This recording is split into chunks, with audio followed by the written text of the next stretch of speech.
Thank you so much, and thank you for joining us. I've done this for 25 years, and bands have their own little personalities, right? There's a sort of attitude, and I mean that in a good way, but there's sort of a vibe that happens in the band room, and I gotta say, I don't know what they're like when they leave your house in the morning at dark 30, but when they get to my room at 9:20, this is one of the nicest, most like cheerful groups of students I've had and they're just so fun to teach every day. So I want to give them a little recognition for being such a pleasure to teach. And I think you hear the musical growth that's happening. They come in ready to play music every single day. And we're going to tomorrow, even the day after the concert, and get after it. But they're just a wonderful group. And I hope that you're hearing their progress this year. Our last piece here that we're going to play, we've only had 8 days since the Thanksgiving parade of school to get this concert ready for you. We had a little bit before then, but we focused a lot on that event. So we put these pieces together really quickly. And I would say to them, if you could put a little bit of time in, if you can get these few measures, and this group really stepped it up as we handed out a piece with only 8 days before this concert. So I'm really proud of them and their efforts. This is the hardest one, and there was a couple days ago where we were thinking, well, I don't know if this is going to happen. Mr. Foltz was sick, and then there was a snow day, but I'll tell you what, I think you're going to like it. It's called Cumberland Cross. It's a very interesting piece. It's got lots of different little surprises for you as an audience.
prior to 1989, when this song was released, David Holsinger, the composer, was largely known for pieces of music that were much more fast and aggressive. But he this piece throughout the 90s and into the early 2000s became a staple of the literature for high school bands. It's a hymn song of Philip Bliss, and he's taking an old tradition that we use in music, is taking an old hymn song or an old folk song and then rearranging it. He does it very cleverly, and I think it really took the band world by storm, because it was such a beautiful arrangement and also such a unique way of taking that hymn song of Philip Bliss and placing it in so many different places. You may recognize the hymn, but the key words are, "It is well in my soul." And you'll hear it stressed over and over again. He uses that word, "It is well." And then it's repeated, "It is well," in the low voices, and then again in the high voices, "It is well, it is well." And then it finishes with, "In my soul." Beautiful harmony, beautiful music. Hope you enjoy it.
want to say this beforehand because that piece, everybody knows it, right? We hear it on the radio, we know that piece so well.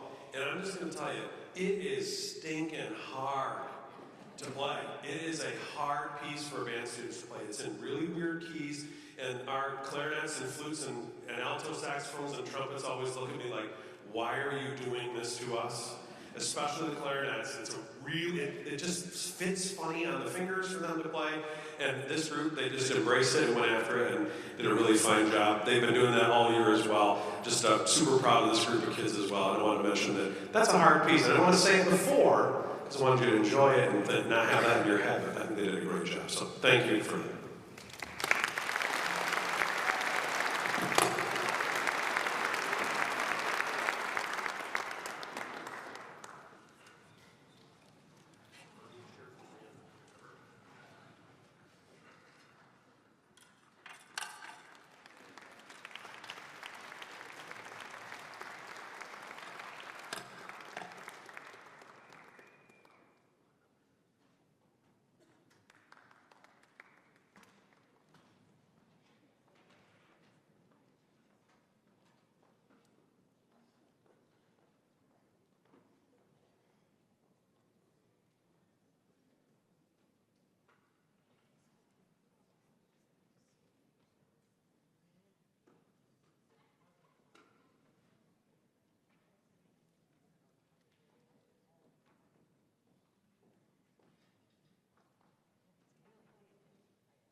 Thank you.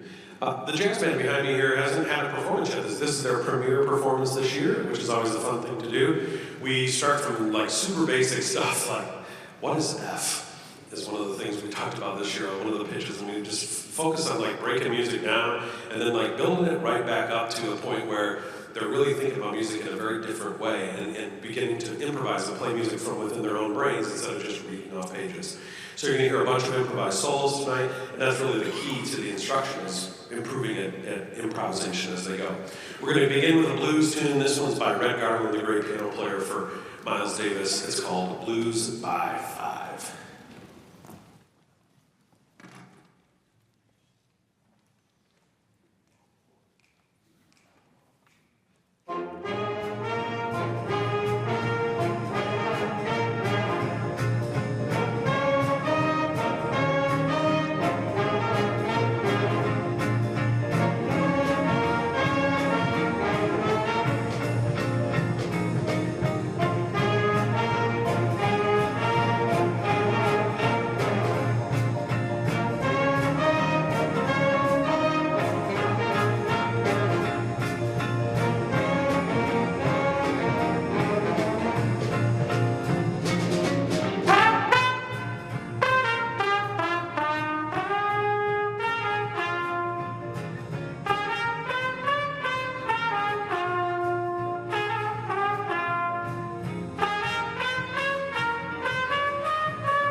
Stankus on bass, and Kaylin Hutton on the drums. Great solo.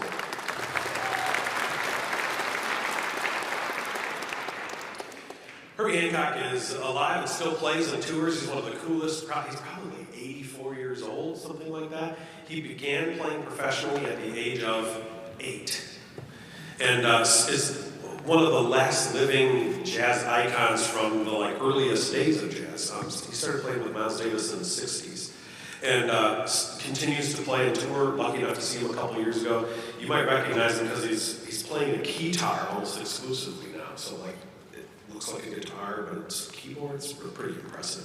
And he's a super composer. And one of the things about his compositions that I like so much is there are always variations on the blues for the most part. So we can teach and learn some of the basics of jazz, but it always sounds really fun and funky. And that's this tune, Watermelon Man.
If you memorize that name in the program, Vince Guaraldi, you might win a prize someday. It feels like trivia, right? Who's the composer behind all the Charlie Brown Christmas albums? Vince Guaraldi wrote the whole thing. He did all the music for it. And so that music, we hear it all the time, but we don't often recognize that it's Vince Guaraldi, the composer, the piano player that did it. Instead, we always associate it with Charlie Brown, which is a wonderful series and a wonderful thing to be associated with.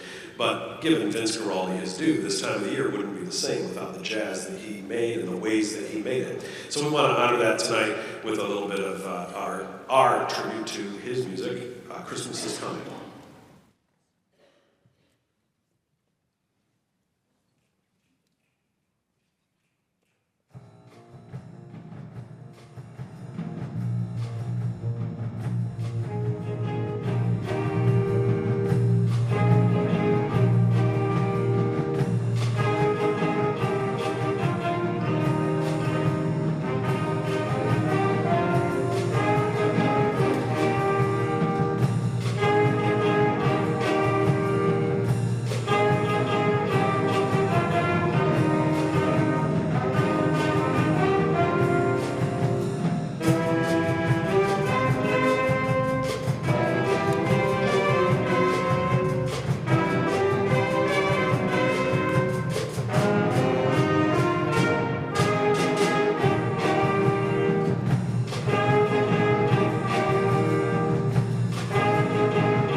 This Carter Brown singing on the guitar back there. Ethan Gamble, they switched instruments. You probably noticed that, right? He's playing bass now instead of trombone. And Adam Zajewski on the alto saxophone solo. Okay. One more for the jazz band to play for you.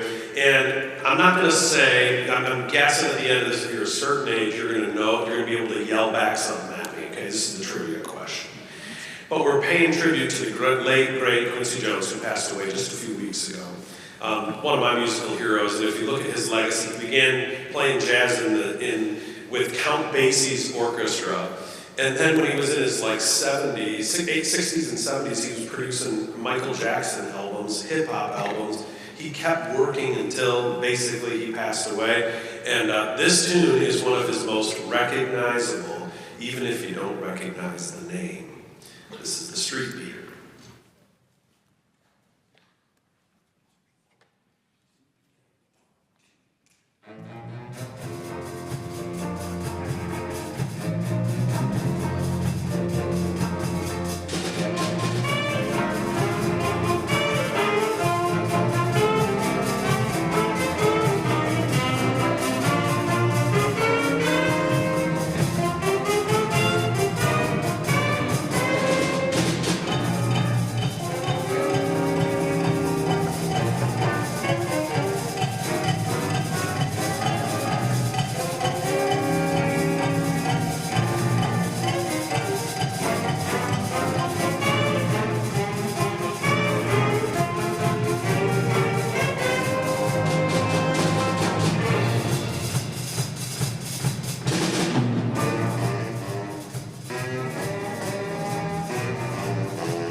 All right, everybody that knows what it is, say it together now. Sanford and Son. I told you they would know it right off. You cannot forget that theme if you've ever seen that show, right?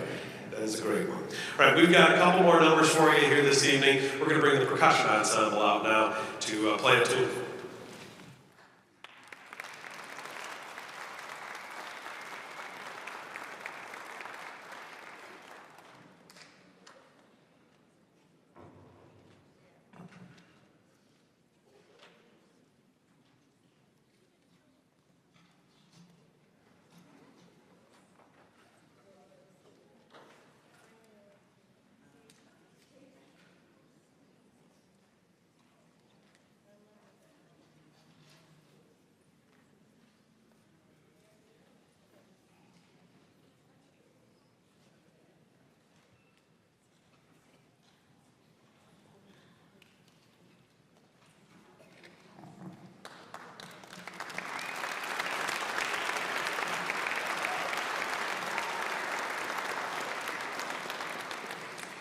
So you may have heard us playing this song, this tune, while we were marching down Woodward Avenue a couple of weeks ago. And we've also put it on Facebook. We wanted you to hear it live if you couldn't be there with us. This is an original composition for our drum line by Caitlin Hutton, our senior quad player over there. And she did a marvelous job writing this for you, so we wanted you to hear it in person. This is her local premiere, even though she already presented it to the world for us at Detroit. So here we go. This is Onslaught.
Thank you so much for joining us. Have a great evening and a great holiday season. Thanks for joining us this evening. Good night.